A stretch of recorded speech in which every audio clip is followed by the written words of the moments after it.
Forgot about anyway, forgot to hit record, but here we are again. Ralph, yes. So to answer your question, first I want to know, are your cages stacked on top of one another? No. They're Yeah. just are they just side by side? Yeah, they're on they're all separate. Yeah. And they're all on the same level, yeah? Yes.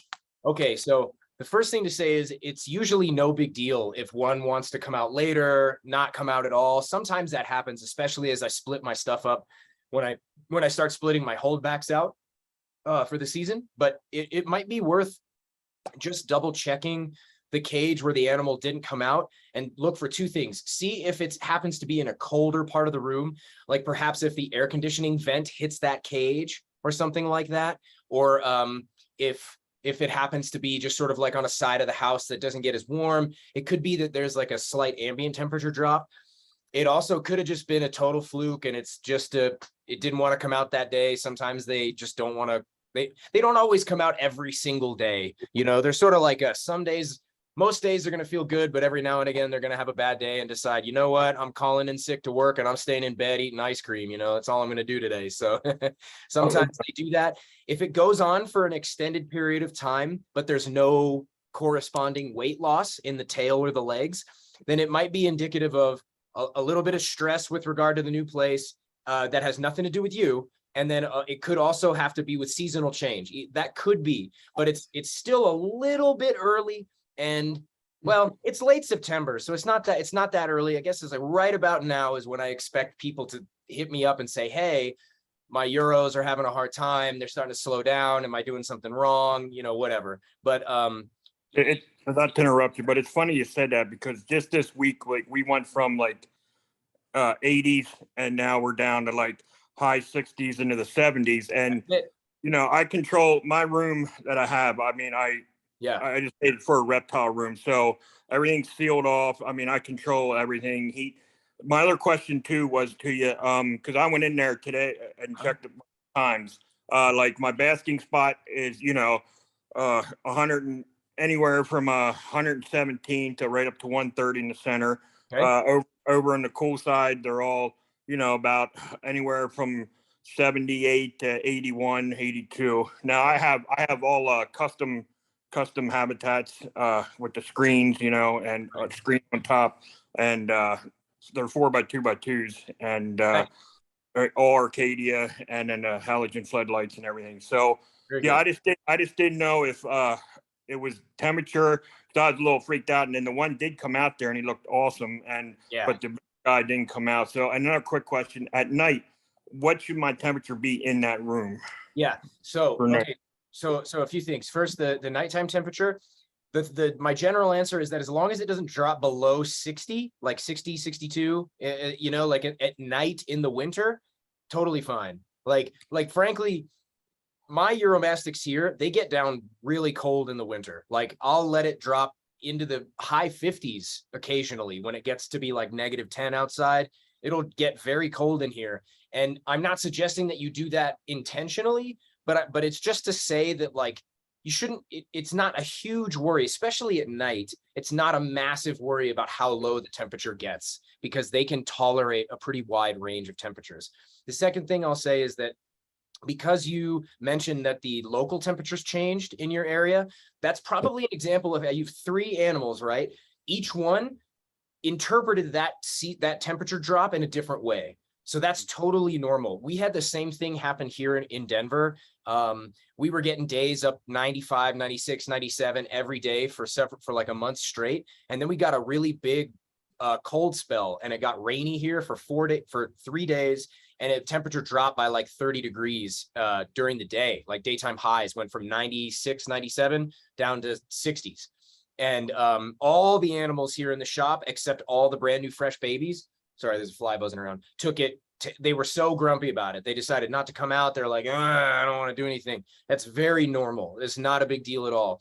And then lastly, I would say if you want, so you've got 2 choices here. You can either keep your cages as they are, which is totally fine, totally harmless, and you can keep it going and just let them do what they're going to do and just just understand that they may go a while without coming out, and that's fine. It's not necessarily a problem at all. Or you can take the route that some people do, which is some people try to make it so the animals don't go into a winter cooling. And in order to do that, what you have to do is you have to bump up the nighttime lows have to go up, and the daytime ambient temperature has to go up. So if you want, and you can do that, and it may or may not make an effect on the animal. Some of them will, see those bumps back up in temperature, come back out and forget they even thought winter was coming. But some of them, you can raise the temperature all you want, but they will choose to stay hidden and go through a winter cooling regardless of what you do. But just know that especially with how recently you got them, it's very unlikely that anything's wrong. They probably don't have, it's very unlikely to be anything you're doing in particular. The change of environment and the change in weather combined can cause them a little bit of a speed bump, but they should be just fine. Okay, yeah, because I was I keep at night I was setting my I took all the venting and stuff out of there when I put recessed lighting in and fan and everything, and I was keeping it. I was setting the temperature at 78, so or I was setting it right around 78, so it would go down maybe to 77, 76 at night. So Gotcha. I didn't know if that was too much or.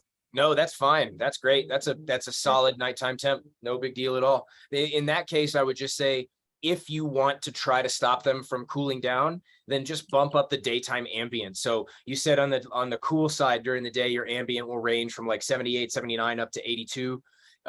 Consider bumping that up to like 86 and maybe even 87 and just see what happens. If they start coming out more, running around more, being a little more active, then just stick with that for a little while if that's something you're looking for. If they don't change anything, then just leave it as it is and assume that all three of them may go down. But you also might see all three of them take very different paths. Like I've got animals here all hatched in the same year, sometimes from the same clutch, that will deviate. Some will decide, all these indicators are telling me it's wintertime. I'm going down and you won't see me for 4 months, pretty much, right? And then some stuff will say, I don't care. I'm going up. Like, I'm just going to keep going. I'm going to keep growing through the winter. I don't care how cold it gets. It just depends on the individual. So, okay. Yeah, I don't want to hold anybody else up, but yeah, thank you. And right. I just want, and they're freaking awesome. So, hey, I'm really glad you're happy, Ralph. Thank you, man. I appreciate it a lot. Thank you, man. Yeah, no problem. All right, Lisa, you're next. How are you? Hi, I'm good. Thank you. Yeah, I'm super excited about our baby too. Nice. Lots of questions. Let's see. Sure. I've been trying so hard to wait and not like blow up the Patreon. Oh no, dude, always don't ever hesitate asking. I'm, even if it takes me a few hours to get back to you, I'll get back. It's no problem at all. Okay, awesome. And I don't know if like other participants are allowed to answer. I can't remember. Maybe it was Ralph. I'm super curious how he got his basking spot. Mine's like at 124 in the hottest, like with a screen, because I have to have a screen because of my kids and my dog. But yeah, that's tricky to do even when it's all Arcadia stuff. But okay. One of my top questions, I would like to know the quantity of food we should be giving this little baby. But I see the massive list of options, but I have no idea how much to put in there. Sure. Okay. So excellent question. So let me first start with the basking zone. So there's a couple of strategies you can use to bring up that temperature. One is you can elevate the stones or whatever you're using as a basking platform, just bring them up by an inch or two and see if that increases your surface and air temperature there in the basking area. Well, if I did that, I elevated it, but then I don't want to go too high to my UV. Yeah, for sure. So in that case, you can make it so the basking zone only gets, say, like a little sliver of UV if you want.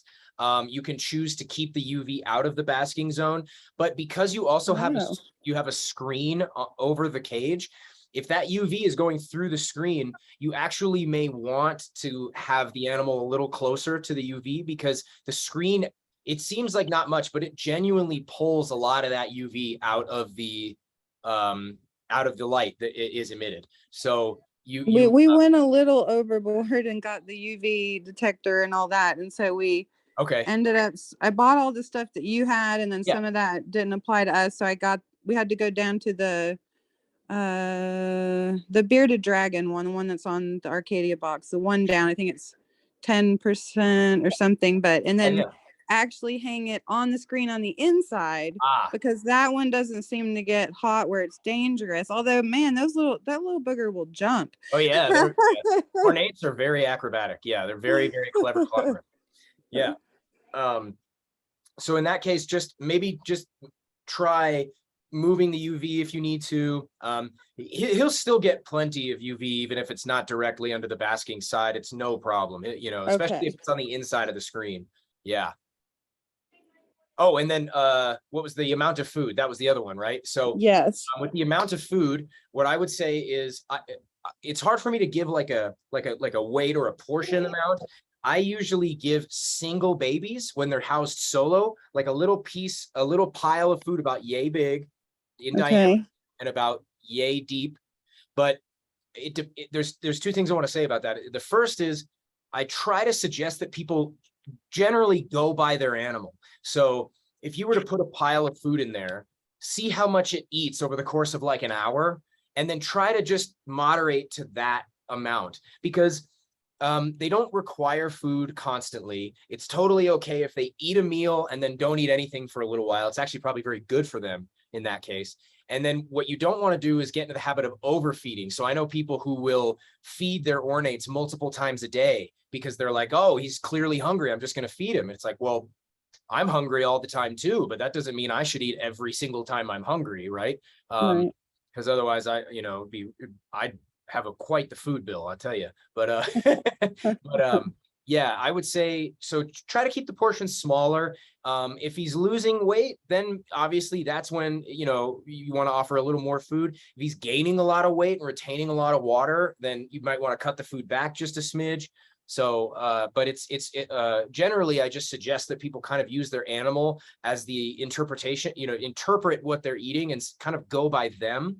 And then the last thing is when you get a food list together, like the one on my care guide, the idea is you don't have to feed all of those things at the same time in one meal, because then that, especially for a single animal, that becomes kind of cost prohibitive, right? Like the greens will go bad before the Euro can finish anywhere near a whole head when it's a baby.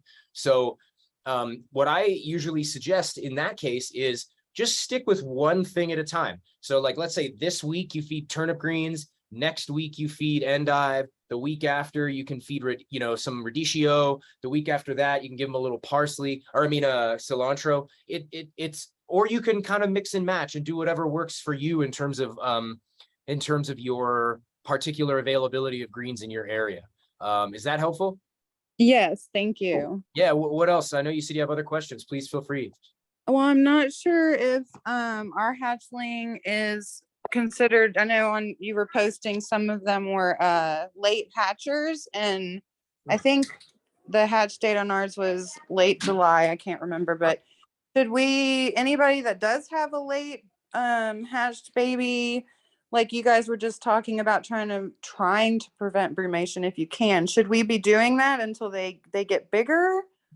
Great question. So no, it's my perspective that brumation is a totally natural and healthy thing for them to do. So it's more about preference in this case. So if you would rather them not go down, because part of the fun of having a new pet is being able to interact with them, right? So if you would rather them stay out, then that's when it's like, all right, we need to talk about ways you can make adjustments to your environment to try to encourage the animal to be out more often. And even if the animal's out more often, the effects of winter may still take shape, and they may, maybe they don't go into a full, like, I'm not coming out for 4 months vibe, but it's possible that they eat a little bit less, are active a little bit less, maybe are slightly more cranky during the winter. That's possible. But if you want to prevent them from going into brumation, just increase your ambient temperatures.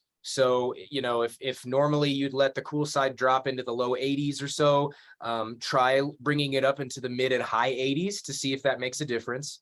And then the other thing you can do too is you can actually leave increased light hours on. So rather than letting your lights mimic the sun cycle outside. Keep your lights coming on earlier and going off later, despite what the sun's doing outside. That can help, but it's totally fine if the animal chooses to go down for the winter. Sometimes there's nothing you can do about it, and sometimes those changes to the environment will stop them from doing so. Okay, awesome. Thank you. Sure. Yeah. And then the last one is this method for trying to figure out if the Uromastyx is a male or female using the flashlight. Do you find this works, and what age do you start to try this? It seems kind of uncomfortable. That's a great question. Yeah. So that method, I believe, is called tail torching, or to torch the tail of a lizard, right? So people in certain other reptile niches will suggest that tail torching is like a surefire way. This works. Oh, you see? And they'll show you pictures with a light behind the tail, and you can see the two hemipenes. Ah, this is a male. And then you get this other one, you see nothing. Ah, this is a female. I can tell you with absolute certainty that it is not foolproof in any way. I have had, so female reptiles, even when they don't have the hemipenes, because the hemipenes are inverted. When they're out, they're sort of like a normal appendage. And then when they go back into the body, they literally invert and become like a pouch, basically, right? And so there's blood vessels that populate the hemipenes. In females, there can still be blood vessels there, and you may get false hemipenal sacs in certain species like nigroventris. I've seen them in ornata. Even if it doesn't represent like an actual anatomical appendage, you can still get like the appearance of what looks to be hemipenes when you torch the tail. So the way I tend to think about it, and I do it on everything. I've done it with day-old babies all the way up to like 6-month-old and older juveniles, right? And the same animal one day where you see hemipenes, 5 days later you see nothing, and it's very, very hard to be absolutely sure by that method. But with that said, it's not it's a good tool to have in your toolbox. So I tend to think of tail torching, secondary sex characteristics like hemipenal bulges, femoral pores, that sort of thing, as like your primary tools to use to try to get an idea of what you're looking at. But it's not gonna help if you only have one animal, or at least it's not gonna help as much. One of the reasons it helps me is because I might have 50 animals of the same species to compare with. So it makes it a little easier for me to say, oh, this one's clearly a female. It literally has every trait imaginable for a female. I've never seen it spin and mark its territory. It's gotta be, or vice versa for a male. But even those I've been wrong about from time to time, because sometimes the babies exhibit different behaviors and make you think one thing, and and then by the time they reach sexual maturity, there's something else altogether. It's kind of tricky. So I guess the long and the short of it is, use every tool at your disposal, but don't treat any one of those tools as like an absolute. Okay, awesome. Thank you. Yeah, you're welcome. Thank you also. And that's it for me. Okay, great. Thanks a lot, Lisa. Appreciate it. Summer, your turn. How are you? Pretty good. 1 second. All right, cool. All right. Hey, everybody. Yo. All right, so I have a few questions. Yeah. I'll try not to take up a whole lot of time. Take all the time you need. All right, so the first question I have is, it's like kind of personal. So if you don't want to answer, I totally understand. Oh, sure. So my goal isn't to I have my business, and my goal isn't to have the business be 100% supported by the animals, because I have all these other things that I'm doing that are working out pretty well.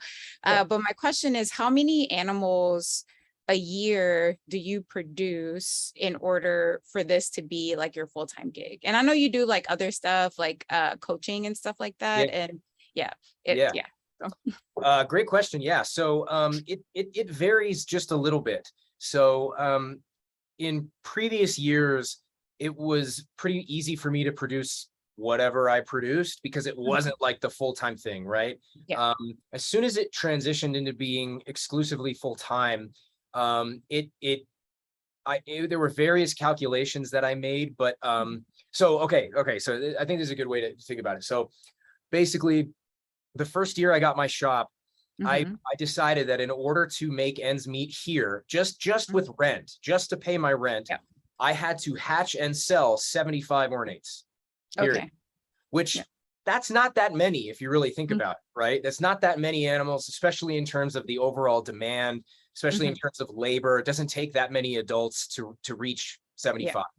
But then there's other factors. Lights burn out all the time, food costs, electricity, which is only going to get more expensive over the coming years for all of us, right? So electricity, gas to and from the shop, you know, bills at home, along with bills here at the shop, the whole kit and caboodle. And so the other two factors that come into play is that you know, you might calculate your necessities based on one species and then sort of put all your eggs in one basket in that way. Yeah. But when you have lots of other species that are also producing babies and are doing their thing, it changes your calculus. So it might have been 75 ornates, but maybe only 30 Thomasi. Yeah. Right? So it depends a little bit on that. The other consideration that I think is really, really important is that the animals are never going to do what you want them to do. Like, look, don't get me wrong.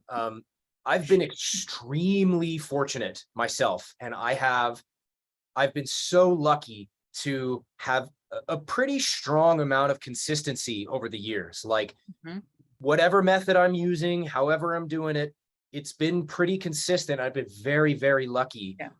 But other things happen too. For example, last year, my mother was helping me pull eggs out of she was here at the shop and was helping me pull eggs out for that an ornated laid eggs.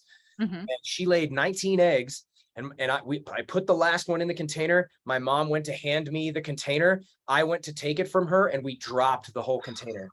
And the eggs looked fine, but they only like 3 of them hatched. Oh man. And so there's things like that happen. Power outages happen. This year, I had 3 separate females all damage their entire first clutch. The whole clutch, all of them gone. That is so much money down the drain, which it's hard to think about this stuff in economic terms, but we have to if it's going to be a viable business at all, right? So I guess the thing to say would be definitely do what you can in terms of calculating what you need, but just try to do it so like if you produced 50% of what you expected, and you're still going to be okay. That's good. That's what you want to go for, because like I've had a few very tight years, you know, where stuff barely gets by, and I've had to do a lot of side work here and there and do what I can. Even now, my fiance left her work and is pursuing full-time school because she's going to be a dentist or an oral surgeon. And so I'm paying all the bills at home. And then we took on her little sister who is coming from like kind of a rough house situation. And so there's a lot on my plate. And so I took on another coaching job up in Boulder here, which is like 30 minutes north. Because even with everything going on here at the shop, it still isn't quite enough for 3 people, you know? But with that said, if I didn't have this in a facility in like a shop, then it would be much, much easier, right? I'd just be paying maybe a mortgage payment instead of two separate rents a month. You know, if the apartment we lived in was a little smaller or a different scale, or, you name it, there's so many pieces that can flex in that puzzle. I hope does that answer the question okay? Yeah, no, it does. It gives me insight. I'm like next season, I'm going into next season just expecting, like hoping for the best, but just like expecting everything's gonna go wrong. It's like that's the way to do it. And that's hard for me because I am by nature everything has a solution. I'm optimistic. Yeah, I'm like I consider myself to be like a strategist, like a Sure. type, you know, it's like you can, so Yeah. I, You know and what? Sorry, I apologize. Not yeah, trying to, no, go for it. but I want to add to that, which is a thing to say, which is nothing will make you rethink your optimism like animals, right? Like, like every single year, an animal that I would have relied on as like an old hand, like this, she's got it. Like this Uh-huh. female is going to do everything she needs to. She's going to lay eggs perfectly, or this male is going to get the job done. Every year, one of them decides to say, nah, not this year, you know, and because of that, I've always had, and because I'm the same way, I'm energetic, I'm optimistic, I'm solution oriented. I'm like, let's fucking go, you know, like it's kind of the person I am. But with the animals, I've learned to take the opposite mentality. I've learned to assume, or not assume, but I'm just expecting that nothing's going to work out. Like Nick, he's in here right now. He'll tell you, I talk with him every winter, and every winter I'm like, dude, nothing's going to breed. Something's wrong. It's all fucked. It's never going to work. And then it, you know, inevitably things go okay, you know? So you want to make sure you have sufficient numbers to buffer out any potential pitfall. Yeah. Yeah, and I already see like we have like a pretty nice size house, and I'm like fortunate to have a partner who's like, yeah, you can take up like almost a whole downstairs. Yeah. With what you're doing. I'm cool with that, you know. And like at points has been like, well, if you need to put stuff in my office, I'm like, no. I will draw the line for us. But I'm already like, man, I need more space. And so it's like, if I want to do this the way that, like, I was listening to your podcast yesterday. Oh, with Armin. And I forgot his name. He's super Armin Kulian. Yeah. And he was saying like, oh, like you need at least 10 pairs of like each species. And I was like looking at mine like, oh man, where am I gonna get space for, because I'm trying to focus on 3 different species, the ornates, the Yamanensis, and the Flavifasciatus. And so I'm like, okay, awesome. And so I don't know. So, but my goal with next season is like, I want to like, with the ornates, I'm hoping, like, I was really lucky to get like a bunch of adults, like, nice. and I have my babies that I'm raising up, but I was just really lucky to get like captive bred adults that it's wild. And like I recently was also very like blessed by Harash, awesome human being, to get adults Yamanensis. So I'm like, but like next season, I'm just like hoping to just get enough to keep. Sure. That's it. It's so Armin, if I don't want to put words in his mouth or anything, but I think he was specifically referring to like, if you are going to be the sole sustainer of a specific project, 10 pairs is like a minimum, right? But if that's more of like a long-term goal. So like for myself, I don't have 10 pairs of Yamanensis. I have 4, I just have 4, but that doesn't mean that 10 isn't the end goal. And that also doesn't mean that like, if you have sufficient unrelated animals, then you can get by with fewer initial animals. You just need to be very careful about how you retain holdbacks and grow that colony. And then, but the other nice thing too is that you're talking about animals in which there's a few other, there's myself and Scott and Nick and a handful of other folks around who are also working with those species. So your need to have 10 pairs might be a little like, you might not need to have 10. That doesn't mean you shouldn't try to get 10. I think you still should, but like, it's just it kind of flexes a little bit. That makes sense. And I've been trying to like build relationships with folks, hoping that like we can do maybe some like genetic trading and cool shit like that. And so I've been trying to be really mindful about like just connecting with folks and like having conversations, and I like for better or worse, I like people sometimes. So it's like, Okay, okay. Yeah, so that's good to know. Yeah, I got like actually with all my animals, no one's related to each other. So Nice.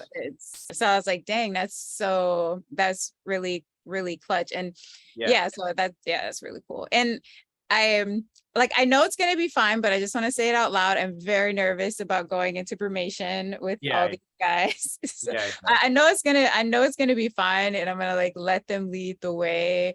And like I guess it's just like figuring out like where I am and what our temps look like when's best to start. Cause like two of my bearded dragons are already like, dude, I'm sleeping most of the day. Leave me alone. And I'm like, all right, cool, do what you're doing. Yeah. So I don't know. And the other question is more like it's kind of theoretical. And so I don't expect there to be like an answer, but I just wanted to hear your thoughts on it. So I'm really into natural keeping, and I'm really into creating like as natural as I can, like these biospheres for them. Yeah. And it's tougher with arid environments because like things Yeah. die, and like, but then I've learned I'm coming from like keeping like my chameleons with these massive, incredible tropical environments that I've created for them to like a space where everything's gonna die. So I'm like, it's okay if your plants are dead. Like that's what they do in the desert, and but a part of that is I like to like really dig in deep in terms of the research with their natural environments. And with Uromastyx, it's hard because there's not a lot out there. So I've been reading like academic papers. And I came across this academic paper this week it was just like, they were just out in the field, like, just kind of chronicling, kind of just herping, like chronicling what they were finding and where. And what I found to be and there's this other guy I came across on YouTube who had a video where he was herping in Oman. And so that's what really like first got my wheels turning, because he was like herping Benti and they were coastal. Yep. And so he was talking about how like hot and humid it is. Yep. And so then I was like, okay, humidity. And because everyone was like, no, it needs to be like low humidity, dry. And I was like, okay. So then I started reading this academic paper this week, and like all the ornates, Yamanensis, Benti, like all those guys are coastal. Yeah. And like I started, then I super geeked out and went into like just like looking at the specific places, pulling up their weather information, and they had like 70% humidity at night, 50, 60, 40 during the day. So then I immediately was like, I'm doing this wrong. They need more humidity. I don't like, do you have thoughts on that? Yeah, definitely. Okay, so for starters, so this past weekend, myself and Roy recorded 2 shows, one with Philippe de Beaujolais, which is going to be a barn burner. You guys are going to love it. And the next one is with Dr. Kelsey Chapman, the exotics vet from Canada. Yeah. She's an absolute legend. And she's awesome. We actually talked quite a bit about humidity. And the short answer is that there's no easy answer to that. It depends a lot on your location, your local humidity, the ventilation in your cages, how you're presenting that humidity to them, right? So one thing I do here with all my animals is I'm in Colorado. It's dry as a bone here. It's so dry, right? So it's no problem for me to go around once a week and spray the cages. I genuinely spray the cages down and the animals, and I spray under a bunch of hides. I get a bunch of hides wet underneath because they always look better when I give them the opportunity to do that. It also helps for me to feed them. I give them a lot of strips of romaine lettuce to snack on because it's just got a lot of water in it. It's really good for them. Now, I not only live in a dry place, but I live in a dry place and I use open top enclosures. So the way I'm able to do things is probably going to be different than with someone who has fully enclosed cages or someone who lives in a place with high humidity. So I guess the problem is giving like a protocol with regard to how to provide them humidity. I would say that it's very likely that if you live in a place, or if you're using fully enclosed cages, the thing to do would be to provide a humid hide. So that could be everything from a box to like have a roofing tile that you get in and you spray underneath it a little bit once or twice a week, and that's all you do, right? But especially if it's fully enclosed cages. But it's a great question. You know, me and Dr. Chapman and I and Roy mentioned, we talked about this topic a lot. And actually that was one of the things I wanted to mention to all of you is I used the opportunity to talk with her. We spent 30 minutes just talking about Euros and just like how to, what's good, what's bad. Like, and basically I used it as like a bit of a litmus test. Like, okay, here are these things I've been harping on and on about in the community for a while. You know, don't feed a lot of processed foods, avoid lentils and seeds, like don't, you know, it's like humidity is good, et cetera, et cetera. And she was just like, yeah, no, you're right on about all this stuff. So like we get into more detail, but dehydration is a real concern. The problem is trying to like balance out the local environment with, you know, trying to interpret how hydrated they may or may not be. So I think the sort of like the way to put a bow on that would just be to say, it's probably something you're going to have to interpret for yourself in terms of your individual area. So try a few things and just see what happens. You're not going to give them a respiratory infection before they tell you that something's wrong, you know? So it's, I think you'll be just fine if you want to toy around with a few different things and what have you. Yeah. I think folks stress out too much about respiratory, and like, it's not that easy to give them a respiratory infection. Like that environment has to be like, so it's like, it needs to be cool and moist and full of bacteria. Like it's not an easy thing to do. And like I am, so like, because I started out with chameleons, like I'm gonna start off with chameleons. And so like I researched a lot. It wasn't like a super hard start, but I was really obsessed with ventilation. So like all my enclosures, even the ones that I only have a few that are fully enclosed. But I have like, I built them myself. So I have like these tunnels on each side where I have fans connected that are blowing and sucking air. Right. But like I moved all my chameleons outside. I built like this massive enclosures for them. But in my garage, I already have an automatic misting system set up with tubing. So I was thinking about running misters into the enclosures for like so one, to simulate morning dew. Like I heard Ron St. Pierre talking about that. So wanting to like simulate morning dew for them and giving them a misting it's like, it's just when it's too many enclosures to be like, I'm going to go through.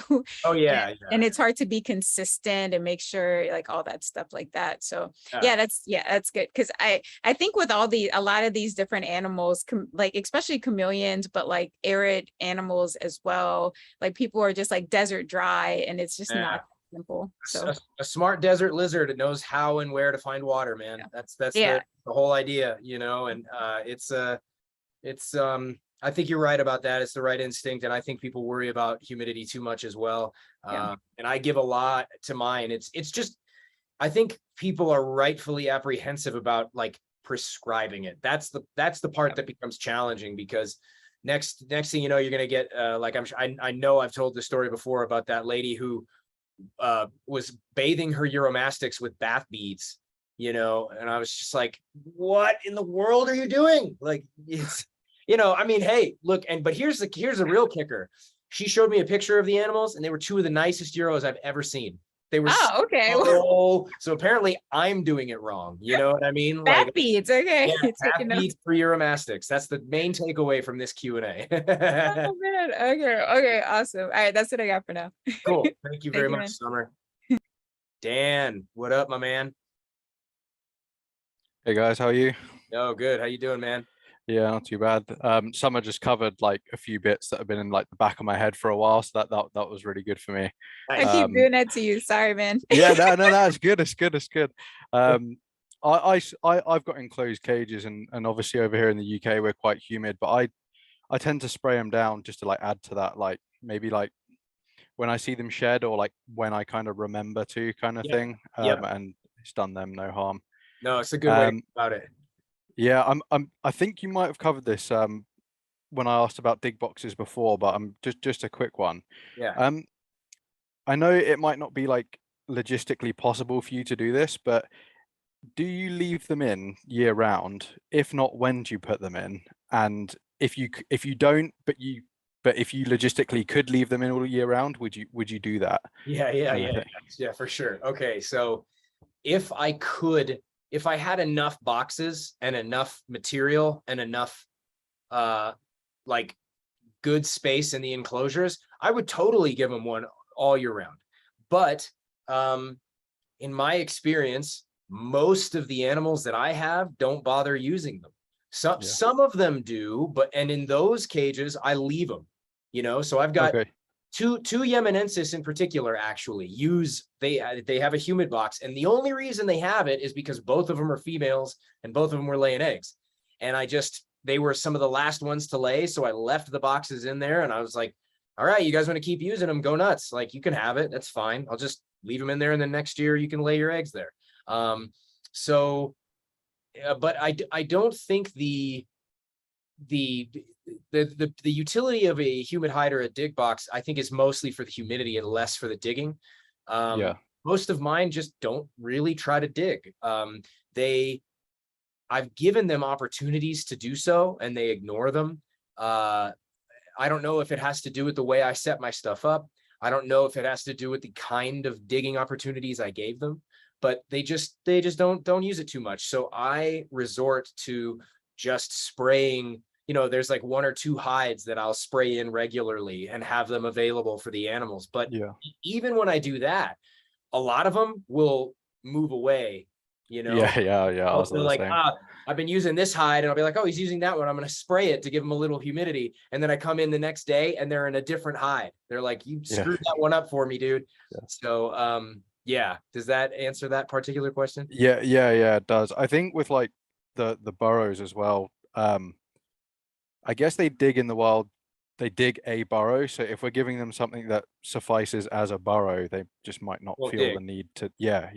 Right. I did have like a second question off the back of that. So it should be my fingers crossed.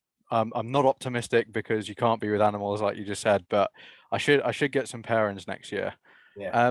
When you're putting like females down for brumation and stuff, like it started to get cold here, so everyone slowed down. We had like I think in Fahrenheit, like a 20-30 degree drop like over the last couple of weeks from like high 80s, and now I'm having to use Google as you guys are talking about Fahrenheit because we're Celsius, but like we're about 62 now, but we're getting like right down like into the 50s in the mornings, and so like when would you like, do you force them down? Do you let them go down their own? Like I've had a few people say I'll get them really cold, but that really cold seems a bit like really like what's really cold kind of thing. And so like normally I would just like from about October I'd start bringing my light cycle like lower and lower till I hit about 6, and then I guess as I'm approaching January I intended to bring it back up, so I was back at 12 by sort of like Feb. Is that something? Does that sound about right? That's pretty similar to the way I do it. I don't force them to, but like I guess you could say that the winter forces them to in the wild, right? So it's like it's not going to kill them to go down for a little while. I try to give them, basically I like to leave it so even during the peak of winter they still have access to a basking zone that hits 125, 130. But it may be that whereas in July that basking zone hits 125 by 9 a.m. and in December that basking zone hits 125 by 3 in the afternoon, by 2 or 3, right? So it takes longer for the cage to warm up.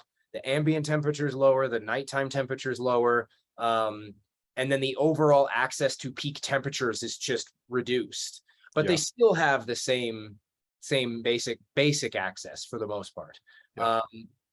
So that's kind of the way I think about that. There are some animals that don't seem to want to go down, and I normally don't sweat that except for the case of adults. With adults that don't want to go down, usually to me, that indicates something's not quite right. Most of the, there've been a couple in the past that have seemed like they don't want to go down at all. So I leave their lights on, kind of running at full strength. And those ones have ended up with some health issues from time to time. And I don't know if it's a chicken or an egg thing. I don't know if them not wanting to go down was because of a health problem, or if not wanting to go down caused a health problem. Like, I don't really know. And it's not enough animals for me to say with any real certainty what was going on. But I basically cut the hours starting, actually, I genuinely have it in my phone to start doing that now. Like, I'm going to start cutting the daylight hours, and I'll usually go like an hour or two at a time. I'll do it every couple of weeks until the hours are like maybe 6 to 8 during the day is all they have lights on. I don't do that here in the baby room, because the babies, they can go down if they want to, but I want them to have the option to grow if they want. So I don't change their lights as much, but the adults, they all, whether they like it or not, they go down pretty much. But I don't know, I guess maybe I do force them, but I don't, I just. Yeah, I know. Force is a bit of like a strong phrase, maybe. Yes. I'm quite, well, not lucky, because baby Euros are awesome, but I've got nothing under a year anymore. So they're all going down, I think. And even my animals that hatched, I mean, what's really crazy for me is I still have eggs in the incubator. Like, oh damn, that's fucking wild. Like, I have a Princeps and a Thomasite clutch in there, and I'm like, I don't know, like, it's weird. Like, I just had a clutch of 13 Princeps hatched 2 days ago, and it's like, it was just protracted. Like, for some reason, more stuff laid, more spread out, and I don't know why. But they just did. It's just kind of what they did. And it's something like, even though, the point is that even the ones that hatch late, I'll still have animals that they're like 3 months old or 2 months old, and they brumate. They go down. They'll go down for months, and then but they're fine. They're not unhealthy. They don't lose weight. I think they're all pretty capable of it from any age, really. And I think that in other circles, people have kind of avoided letting, like bearded dragons and some of these other animals, I don't want him to brumate. He's got to grow. He's a baby. He's not ready yet. It's like, well, but he is, though, and in the wild, we get shipments of fresh babies at the end of the year, like in October, November. Well, you think those animals didn't do you think they're not brumating when they go down? You know what I mean? Like, they're definitely going down, There's nothing for them to eat. There's nothing for, they couldn't. It would be a death sentence for them to stay out throughout all the winter. I mean, assuming that's the case. But it's and I get everybody's thing. I mean, it's spooky when you've never seen them go through brumation before. It's like, I feel like we're almost in need of like a brumating reptiles care group where we like, or like a support group, you know what I mean? Where we like, talk, we're like, man, I'm just so worried about it. Everybody's like, don't worry, mine are doing the same thing. You can get through this.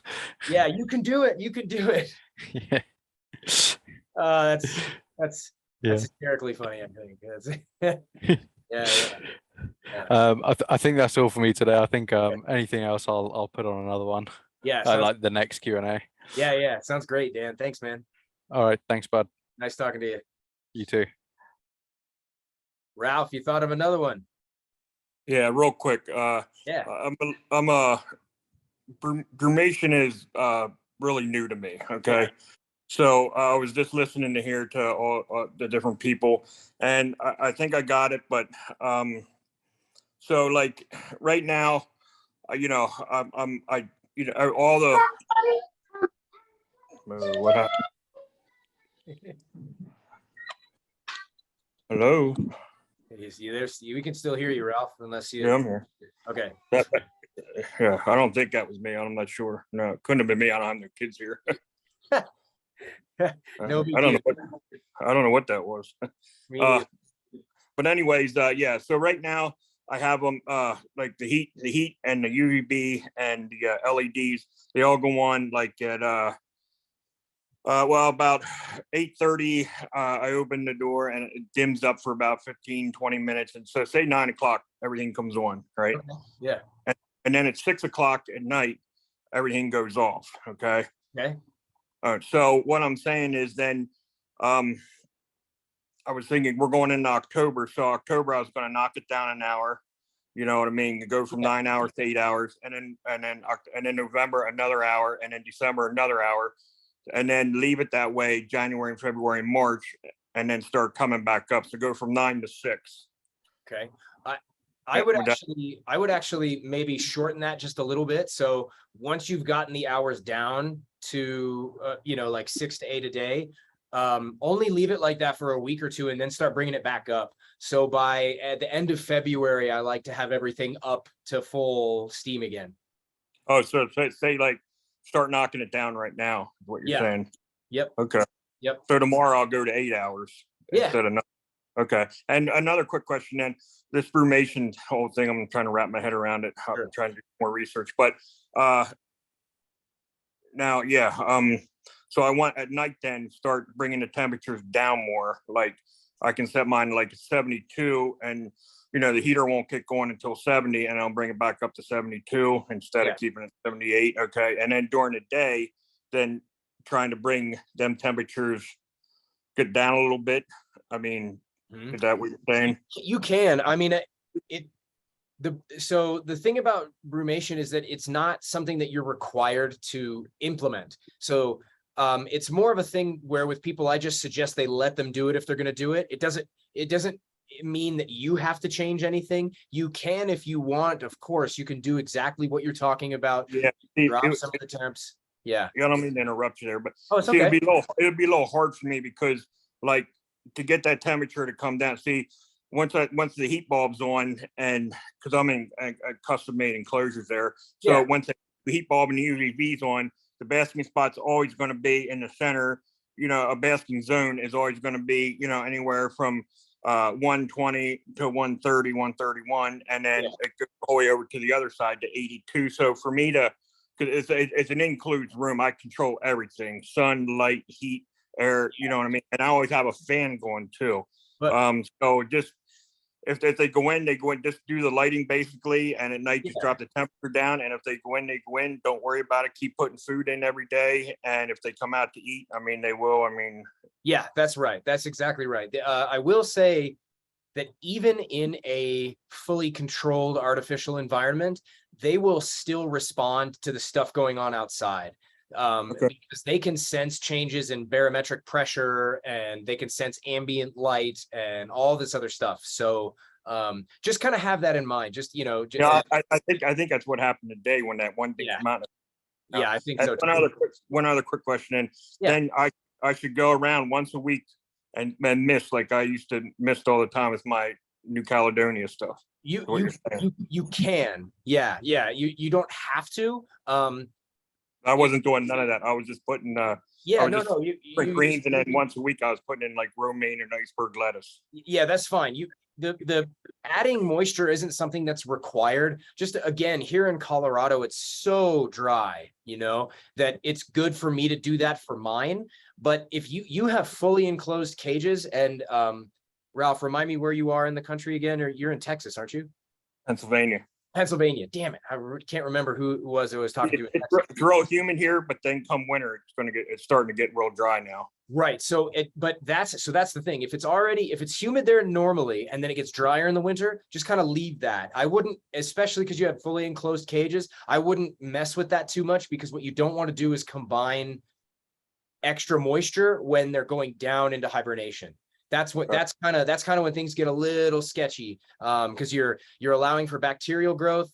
You're going to get cold temperatures coupled with high humidity. Those three things, that's like the trinity of death.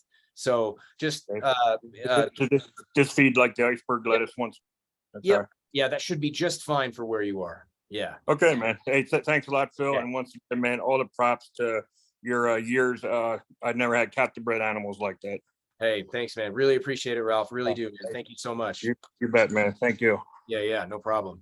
Oh yeah, just one other thing, because I'm just asking you. I'm never gonna. I've been doing it. I've been keeping reptiles 32 years, and I've never been a breeder. I've just always been just a keeper. Yeah. So that I'm not interested in breeding. I just want to do the right thing for the animal. That's Yeah, what for sure. I'm not trying to do this stuff to breed, because I never will breed, because next year I want to get a Yemanissus off of you, because you said you weren't breeding here, and I want one of them yet too. So all right, man. Yeah, no, the Yemenensis are awesome. I can't wait to hatch those again next year, because I didn't get any this year. Yeah. So I'm super psyched for it myself. I love Yemenensis. Hey, thanks a lot. I appreciate it, man. Yeah, thank you, Ralph. David, your turn, man. How you doing? Hey man, I'm doing good. How you doing? Very good, thank you.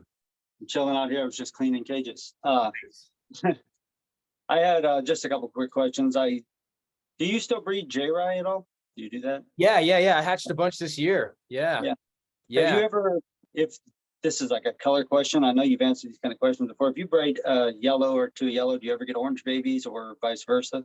Yeah, sometimes.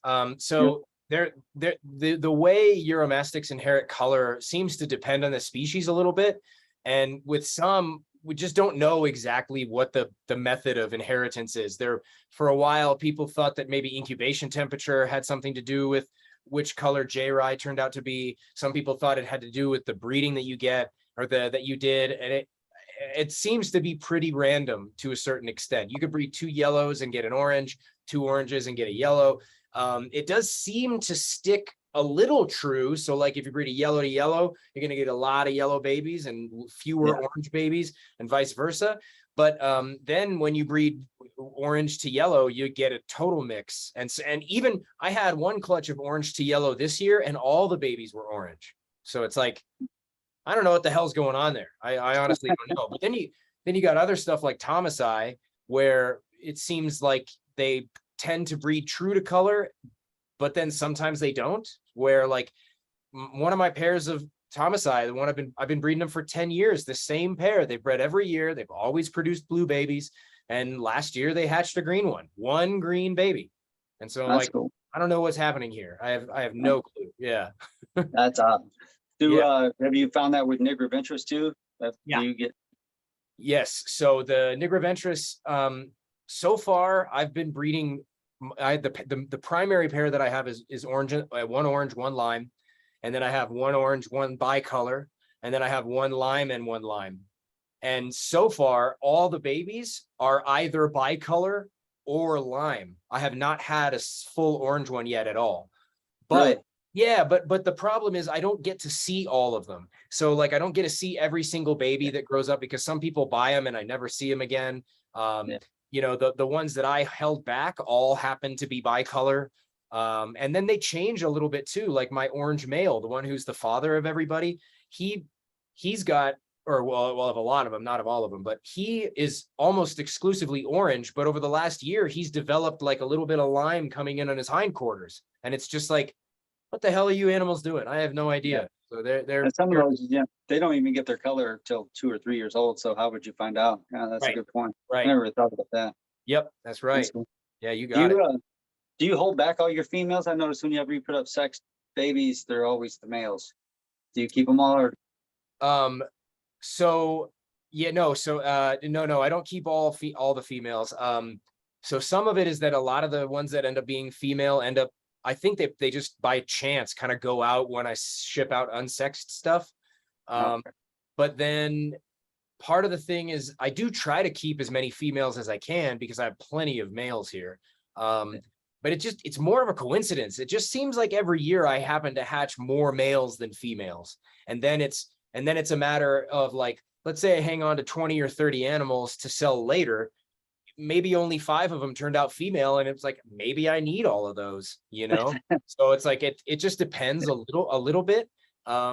Like this year, I'm holding back one ornate, just one, and it's a male. Everything else is going this year because I've got lots of ornata. I got a lot of them. And a couple of really fun projects over here too. But so it's, so with that said, you know, that's why this year, like this last go around, I posted a pair up, and then, you know, in the next go around, I'm hoping to have either a couple more pairs or maybe the odd just solo male, solo female. It just depends on, I try to make sure I hold them for long enough so that way, when I do offer a sexed pair or a sexed animal, that I'm confident that that's what it is. And I can be sure that I'm not selling somebody a female when they wanted a male, or vice versa. So Yeah. yeah, Yeah, I yeah. get that. I was Yeah. on the Morph Market the other day and somebody had like 6-week-old Nigroventrus on there that they were saying were sexed. Like, these are males and these are females. I started laughing. I was like, No, but no, no. somebody's gonna buy them. That's the sad thing, is somebody's gonna buy those. Yeah. Who doesn't know any better, and I then mean, years later be pissed off. people, I mean, look, man, people are gonna do what people are gonna try to scam people and make money and try to Yeah. take advantage of people to make money and try to do their thing. And you know, I used to spend a lot of time kind of getting involved with when I would see an ad like that. I'd kind of chime in and be like, you can't sex those, I promise you, or whatever. But it's just so not worth it. Like, it just became this thing where I'm like, I'm not trying to police this market or police anybody. You know what I mean? It's just not really what I'm here for. And then even then, it's like you get people who end up getting disgruntled for no reason. I had over the last 3 years, every year there's been like 1 or 2 people that I have to block, and I just block them because they, and who knows for what reason. Like, people will get pissed when I don't have something to sell them. And they get so mad at me, and they're like, no, I'm like, I'm sorry, I just don't have anything, and they're like, well, what the hell? And you told me you were going to get me one of them. And I'm like, no, I didn't. I don't tell anybody that, and if I do, I just get them that animal right then and there. And it's, people are wild, dude. You can't police anybody. Yeah, I was breeding ball pythons for a while, and I've just recently sold like most of my ball pythons to a guy, and I've been waiting 2 weeks for him to come get them out of my house. It's just like every time he's supposed to be here now. And he's pushing it out. Yeah. Yeah. But hey, he gave me half the money already, so I mean, it is what it is, I guess. But yeah. Well, good luck with that. yeah, yeah. Well, that's your fault too, because like I was listening to Animals and Home podcast a lot, and I listened to your podcast, and I started really feeling shitty about keeping these animals in racks. I feel you. And I always kind of did feel shitty about it, because when I started keeping reptiles in the 90s, the thing that everybody wanted to do was make them look cool. Yeah. Like, we didn't know what we were buying, like I would just go to a reptile show and be like, what are these Baja blue rock lizards? I don't know how to take care of them, but I'm bringing them home. Totally. And back then they were like $25. Yes. Yeah. Oh, I know. Yeah. Yeah, it's wild, man. People, that's a good choice, man. I mean, I feel like you made the right call, Yeah. Yeah, I have one. This is a cage I built for the one ball python we're keeping. It's like an actual cage. Nice. Yeah. Very Yeah. good, So, man. and our Euros are in these giant things. I bought one of these dubia. Have you seen these things from Reptile Habitats? It's pretty cool because the whole top is screen. Oh, nice. That's cool. And yeah. But I still had to put some vents on the cool side over there because just it wasn't cooling off. But I also do have it above another cage, which is probably why it wasn't cooling off. But I figured it out with a fan and all that stuff. Nice, man. But these little animals are wild that you gave me, dude. One of them is like, I have 2 kids, and one of my kids is a super chill little human. And the other one is a wild maniac. Yeah. And they each picked one like without looking at them first. And the one my wild son picked is a crazy Euro. It's running like a man. And the other one just lays around and crawls on you and wants to eat. I'm like, I don't know how that happened. That's awesome. That's a quality coincidence right there. Yeah, it definitely is. Yeah. But they're super cool. I really enjoy them. I appreciate you. Oh, good, man. I'm really glad to hear that. Thank you. Really happy to hear that. Yeah. Tempted to, do you still have those 2 Nigroventrus you just posted up? I do, actually. Yeah. And dude, I'm telling you, I think those things are weird because they've got weird pattern, and I don't know why they are the way that they are. And I mean, obviously it's probably nothing because, one's got that little white patch on the back and the other has like the striped squiggles on the back, which is super weird. But I have other projects here that I'm those were 2 of 4 strangely patterned Moroccans that I hatched this year, like really weird. And then the other 2 are more interesting to me, so I'm going to keep those, right? Okay. So then those 2 are like, man, yeah, you're right. Dan's right. Someone's got to scoop those things up because those, I mean, they might be nothing, but it also could be something kind of cool. And at the very least, it's a fun novelty, even if it's not anything with particular like genetic merit or anything like that. And then I've got other projects going on here, and I got the Xenagama, you know, and so it's like I just have to prioritize. I'm trying to focus mostly on Ornata. I'm still going to be breeding Nigroventris and Yemenensis and Thomasii and Princeps and you know, etc. But I'm just going to reduce most of the other stuff and expand the Ornata group over the years. Yeah. So My space is limited here, and my wife's patience with me having tons of animals in our house is limited. sure. So like, I have to really choose. Like, I was tempted to pull the trigger on those, and I was like, man, I really want Yemenensis. I really just, they're so yeah. cool. Yeah, So yeah. I'm trying to decide if I'm going to wait for those or get those two and just get yelled at, or build a Yeah, barn in the backyard. Well, you know, weigh those options carefully. Yeah. All right, man. Hey, also, I'm sure you watched it. That Gordon Ryan match was Oh crazy. yeah. Oh man, Gordon, he's something different, that's for sure. He's an annoying son of a bitch, but Yeah. I he's- listened to him on Joe Rogan, and then I cheered against him when I was watching. And I was like, I shouldn't be cheering against this guy. He's so good. good luck, man. He's not gonna lose. I don't see anybody beating No. that guy for a long time. What is he, like 50 something matches or 60 something matches in a row? Yep, 60 in a row, and he's only 27, so he's only gonna get better for another few years. I'm one Yeah. of those weirdos that, like, I don't fight. I've never done any martial arts, but I'm fascinated by it. So I've always watched them. But Yeah. Yeah. Yeah, I hear what a you. good weekend it was. I'll stop talking about it. I'm sure everybody gets annoyed when I bring it up. That's all right, man. It's fun to tangent once in a while, but thank Yeah. you. Appreciate Cool, it. Dave. man. All right. Thanks. All right. See you next time. Yep. All right. Ginny, Hey, Phil, how are you? doing well. How about yourself? I am great. I want to put the camera on and say hi to Nick too. Hey, Nick. Okay, Woo! so I just want to add something. You were talking about the brumation, and you know, years ago when I first started, it was very difficult for me. Yeah. But I have to say, you are absolutely right. They know, because I haven't changed anything yet. I've just been too swamped with work, and they're already a day in. They're not coming out for the food, and so they definitely do know without me changing a thing. I haven't Yeah. changed a thing, and I still feed them every day. So they are, and it's maybe half of them that know, and the rest come out. And then I have some, like you said, that will come out all the time. They don't want to brumate. And even though I do change the lights, and they will go to sleep once the lights are off, Yeah. you know, and that is the progress, like you were saying, do a little at a time. They do end up where they come out every day. And then I have some that don't come out for weeks. And Yeah. I'm like everybody else, you know, I'm like, well, just what's not going to hurt if I just peek in there and make sure he's alive, and he's alive, you Oh, know? yeah. So, and then I Yeah. just shut it back, and that's it. I satisfied myself to know that he's alive, and then I move on. So, but yes, you're absolutely right. They do know it even without us doing anything. And I just wanted to add that and say hi to you guys. Yeah. No, glad to hear from you. Yeah. Some of mine, not only do they know, but it's like they know better than I do. Like, I'll see them change in advance of weather, you know? And so far I've never lost a Uromastyx during winter ever, like for one reason or another, you know? And I'm sure that over a long time horizon that changes, but like so far never had one die in brumation. And I used to do the same thing. I'd get in there and peek just to make sure I know, but now I just take a pencil and I put it in the hide where I know the lizard is, and I just give it a little poke. And if I hear like a, then I'm like, ah, he's fine.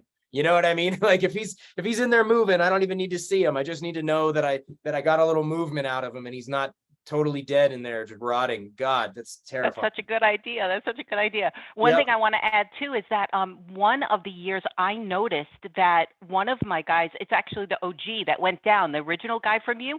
Yeah. He went down for, you know, a few weeks at a time, and then he comes out and he was huge. Oh yeah. I was like, he grew in that time, even though he wasn't eating. So right. that's pretty amazing too. I think that's weird because I've also had that happen where stuff goes down. I don't see it for like 2 months and it comes out bigger than when it went in.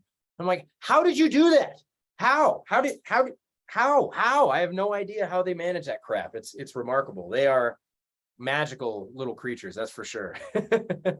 But yeah, thanks, Ginny. Really appreciate the input, and thanks for getting on. All right. Summer, you got another one? I do. I totally forgot that this was on my list. So I have one boy that like I told you about him before, like it was he was like wild caught and really sick and all this other stuff. And now he's doing great. He's like the sweetest, seriously, the sweetest Uromastyx. Like I'll go in there and he scratches at his door. I open it and he crawls all over me. Like he's super sweet. That's awesome. And I think he's probably like maybe almost 2 years old, like just based on his color and stuff like that. And but it is hard to tell. So my question is that I would like him to be fatter. Yeah, sure. Yeah, understandable. I'm not sure if he needs to be fatter, but like I want him to be fatter. So is there like, does that feeling like, does that come up for you? And do you do anything in particular to try to like feed them things that are like, because you know, they're not like the bug eaters where I can just be like, all right, I'm gonna feed you some waxworms and you know, but yeah. So yeah, that's a great question. I guess it does come up from time to time. I feel like I'm usually going the other way. It's usually like, this guy's a little chunky. I'm gonna have to, I'm gonna have to, let me just take away a little bit of his portions or whatever it might be. Yeah. But, yeah, like for example, I've got a little Yemenensis boy here who I hatched last year, and he's grown like a weed, but he's just like a long, skinny Euro. That's just the way he is. And yeah, I've thought like maybe I need to get him. I've never thought like I've never thought I need to. I have felt like it'd be nice to see a little more meat on his bones. Yeah. But I don't know. I don't really sweat it too much. And if I do, one thing I'll try is I try to there's two good ways you can do that. One is with the soaked Missouri tortoise chow, because they tend to love it when it's soaked because it's more aromatic. And so that can be one way to get them a little bit more calorie. And then the other way is you can get them peas, just get frozen peas, thaw them out. And then they love peas. They love peas. They go bananas for this stuff. I never thought to try that. Okay. Oh yeah, so it's actually kind of an old school thing. Douglas Dix used to kind of recommend that if someone can't find greens, if there's just for some reason they can't get greens, he would say buy frozen mixed vegetables, peas, carrots, corn, green beans, and then you just thaw that out, chop it up. Euros can eat that and they'll survive, right? Okay. That was kind of one of the things he used to do. It's pretty old hat, or not old hat, but like old knowledge, and I wouldn't recommend that anybody give it more than a very occasional treat. But the peas, specifically peas and green beans, they love that stuff. And if you want to feed that occasionally as like a treat or and it's got a lot of calories packed into a little pea. So they love that stuff. But the one thing I will say though is once you feed that stuff, expect them not to eat their regular food for a few days, because they love it so much. They'll be like, I'm not eating anything else but that ever again. Well, I'm protesting till you give me that again. Okay. Right. Cool. Yeah. I feed them, I grow a lot of things for those guys, and I give them green beans occasionally, but like it has like it's like phosphorus to calcium ratio isn't what I would really want it to be for feeding. Right. So like I hold off on that, like giving it to him too much. But yeah, he's just a long, lanky guy. And I felt better about it when my Yemenensis came in. The girl is nice and chunky, and the boy is just like he's a long, lean dude, you know? Sure. So I'm like, all right. I was like, you two look like this, like similar, like body size, like body like wise, and he's really healthy. He has like their muscle tone looks really good. His little limbs are nice and muscular and chunky, and so I was like, all right, so maybe it's just like the like old grandma in me that's like, oh baby, I want you to eat some more. You know? Okay, all right, cool. All right, well, maybe I won't stress about it then. I wouldn't worry too much. I even, I love to try to get them to be leaner all the time, because there's just so much of what we feed them just has so much extra stuff, I usually love it when I have an animal that like it's hard to get them to put on weight. I'm just like, yes, like because that tells me that they're functioning very well metabolically, right? They're using all their calories. Yes. and eliminating what they don't need. But like, for example, I got Crazy Horse. He's one of my oldest Ornata, and he's the one, he's like, everybody knows this guy. He's like the cobalt blue with the salmon. Oh yeah. He's super smoker, right? Mhm. He's getting to an age right now where he's starting to like just tack on a little extra thickness, you know, and he's never been like that. And now I'm having to like take away his portions and kind of curve him in the other direction, because leaner is going to be better for him just long term, not just in terms of his health, but breeding health. So it's a good thing to be paying attention to anyway, even if it's wanting him to gain a little bit more.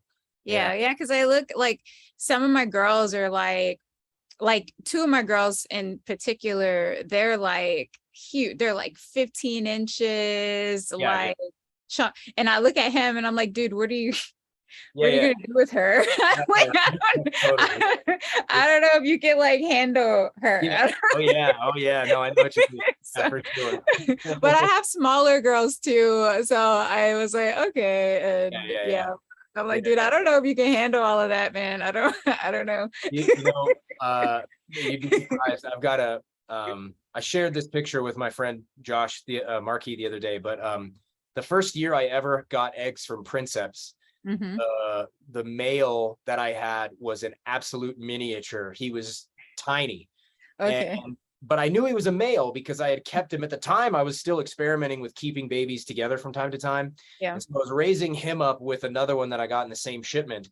And I came in one day and I found him chasing the little one around and trying to mount it and trying to do all this. I'm like, God damn it. So I split the two up, but then I was like, wait a minute. If he's ready to try, I've got adult females. Let me give it a try. I put him in with an adult female and he got the job done. Now, but here's the thing. When I say he got the job done, I just mean he mated. I don't mean he got it right, because he got under the leg. He was under the back leg and he didn't make head contact, but he did everything else. And I was very impressed. It was hilarious. Okay. All right, So that's good to know.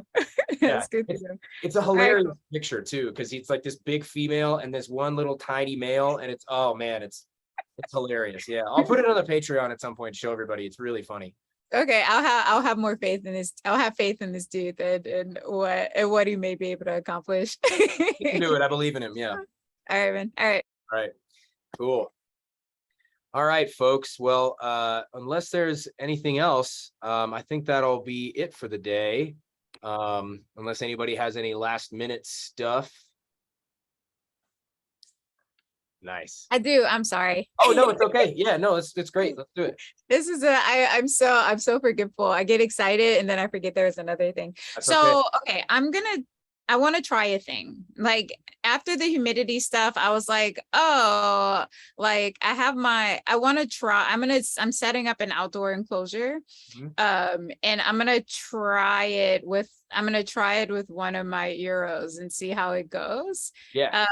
It's like a chicken coop, like, it's really big. So I'm stoked to like give someone all that space to play around with. My main concern is like ants getting in there. I'm gonna put like a layer of diatomaceous earth like underneath the so like I'm gonna do like diatomaceous earth on the ground, and then I'm gonna do like this. I was gonna do chicken wire, but I think what I'm gonna do instead is this hardcore wire that you use for when you're doing like stucco. Oh yeah, I know what you're talking about. Yeah. So I'm gonna put a layer of that down. And so like just try and not like protect them from like raccoons trying to dig in and stuff like that. And so I don't know. Do you have any thoughts or advice around that? Like I know you have all your guys in your facility, and I've picked a part of my yard that I think will work really well. It gets like great sun throughout the summer season, and I think it'll like set them up well for like going into cooling and all of that stuff. But do you know any folks that do outsource, Yes. So there's a handful of people that I know that try outdoor stuff. You might try contacting Jerry Fife. He might not respond. He might, but he might not. He's one of those guys, but he keeps everything outside in Arizona. Yeah, you could try, and he's got Egyptians that he keeps out there. And then so cool. Yeah, and so there's a lot of considerations. So you've got both ants and pests of that nature. Yeah. You've got predators, both aerial and ground dwelling predators. You have inclement weather, right? All these things can be really tricky. And so unfortunately, because I've never kept anything outside, I don't really have a great sense for like the stuff to look out for. But yeah, the other thing to be aware of when you keep things outside is, if you think about it, if you keep it outside long enough for it to be used to being outside, you could encounter issues when you bring it back inside. Right. So what the middle ground that I've struck for myself anyway, is I give everybody a couple hours of sun every week during the warm season. So I have these big tubs that everybody can fit in, that nobody can climb out of. And I just put them in the sun for an hour or two at a stretch, including the Egyptians. And I just let them do their thing. And then I put them back in their cage. And that's a pretty good compromise for me, because that means for 3, maybe 4 straight months, they can all get natural sun, even if it's just a little bit. That'll make a big difference and go a long way. So I keep giving it a try. And if you end up with some good results, then you can share them with us next go around. Yeah, for sure. Yeah, I have this, like, I built this big, I like to build things. So as I say, like my sub hobby is like building enclosures, because but I built them this huge like playpen. It's probably like, it's like kind of like L-shaped, and it's like maybe like 8 feet. It's like 8 feet and then like 6 feet section of it. So that so I'll bring them outside and like let them run around and play, and it's like big enough for me to sit in there with them. So I use it for bonding too. I'll like sit in there with them, and they'll like run around and crawl on me and just get like used to my presence, and fun. So yeah, I have that set up for them, and that works really well. There is definitely, I don't see it with my Urals, but I see it with my dragons. Like when I bring my bearded dragons outside, like no matter how long we're out there, if it's like 5 minutes or an hour, they become like different animals. Totally. They're like, get away from me, I'm gonna bite your face off. And, the conjecture I've heard around that is that when they're outside, they're finally operating and acting at full capacity. And that's what I want for them. Me too. So I know what you mean. That's awesome. Good for doing that. I'll try. I'm gonna start setting up the enclosure today and stuff. But yeah, if it goes well or if it goes poorly, you relay it back to us anyway. Yeah, for sure. Alrighty. Awesome. All right, guys. Well, I think that'll call it for today, but thank you guys all so much. Really, I love that all of you keep regularly coming to these. It's fun I really enjoy doing these Q&As. I think it's a really good time. So thank you guys again. Let me I guess I was going to stop the record. Oh, here we go.